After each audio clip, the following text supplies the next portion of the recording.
നീനാസ് vlog. ഇതെന്താ ദോശക്കല്ലും കൊണ്ട് എന്നല്ലേ, ഒരു വെടിക്ക് രണ്ട് പക്ഷി എന്ന് പറഞ്ഞ പോലെ ദോശയുണ്ടാക്കാൻ കള്ളന്മാർ വന്നാൽ തലക്കടിച്ച് കൊല്ലുകയും ചെയ്യാം. എന്തല്ലേ, പഴയ ദോശക്കല്ല് ഇതേ ശോകാവസ്ഥയാണ്. അതിന് ഉപയോഗിക്കേണ്ടെന്ന് കരുതി പുതിയതൊന്ന് വാങ്ങിയതാണ് കേട്ടോ. കാരണം ഇവിടെ ദോശയില്ലാത്തൊരു ജീവിതമില്ല എനിക്കും എൻ്റെ മക്കൾക്കും. ദോശ മാത്രം പോരാലോ, ചമ്മന്തിയും വേണ്ടേ. ചട്ടി വെക്കുക, എണ്ണ ഒഴിച്ച് വലിയ ഉള്ളിയും തക്കാളിയും ഇഞ്ചിയും കറിവേപ്പിലയും ഉപ്പും വേണമെങ്കിൽ 2 കഷ്ണം വെളുത്തുള്ളിയും കൂടി ഇടാം കേട്ടോ. കപ്പളമുളകാണ് ഇടേണ്ടത്, അതില്ലാത്തതുകൊണ്ട് ഞാനിവിടെ മുളക് പൊടിയായിട്ടിരിക്കുന്നത് കേട്ടോ.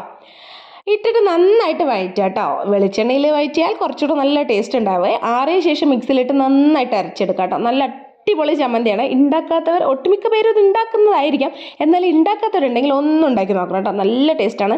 ചട്നിയും കൂടെ ചമ്മന്തി, രണ്ടും ചട്നിയും ചമ്മന്തിയും കൂടെ ഉണ്ടെങ്കിൽ നല്ല അടിപൊളിയാണ് കേട്ടോ. ദോശ പോകുന്ന വഴി അറിയില്ല. അപ്പോൾ അതേ പുതിയ ദോശക്കല്ലിൽ ദോശ ഉണ്ടാക്കി മക്കൾക്ക് 2 ഓംലേറ്റ് ഉണ്ടാക്കി. മുട്ട പുളിസ് ഇവർക്ക് ഇഷ്ടമല്ല കേട്ടോ, കാരണം ആ മഞ്ഞ കളർ അവർക്ക് നന്നായിട്ട് വേകണം. അല്ലാതെ ഇങ്ങനെ പിളകളെന്ന് അവർക്ക് ഇഷ്ടമല്ല. രണ്ടാളും അത് കഴിക്കാറില്ല, ഞാനും കഴിക്കാറില്ല കേട്ടോ.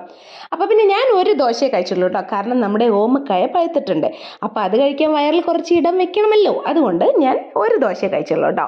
ഓമക്കായ നമ്മുടെ മരത്തിൽ തന്നെ ഉണ്ടായതുകൊണ്ട് കഴിക്കുമ്പോൾ ഭയങ്കര ഒരു സാറ്റിസ്ഫാക്ഷൻ ആണ് കേട്ടോ. കാരണം വേറെ വിഷങ്ങളും മരുന്നുകളും ഒന്നും ഇല്ലല്ലോ. പക്ഷെ മധുരം കുറച്ച് കുറവാണ്. ആദ്യത്തെ മധുരം കുറച്ച് കുറവായിരുന്നു, പക്ഷേ ഇപ്പോൾ ഇത് 3-ാമോ 4-ാമത്തെ ആണ് കേട്ടോ. പക്ഷേ ഇത് നല്ല മധുരം ഉണ്ടായിരുന്നേ. അപ്പോൾ തൊലിയൊക്കെ കളഞ്ഞ് ചെറിയ പീസാക്കിട്ടോ. പകുതി അപ്പം തന്നെ എൻ്റെ വയറ്റിലും പോയി.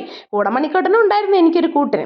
അപ്പോൾ ചെറിയ കഷ്ണങ്ങളാക്കിട്ടോ. എന്നിട്ട് പിന്നെ അമ്മയും അച്ഛനും ഞാനും കുഞ്ഞാറ്റിയും എല്ലാവരും കൂടെ രാത്രി ഇരുന്ന് കഴിച്ചു കേട്ടോ. നന്നായിട്ടുണ്ടായിരുന്നേ.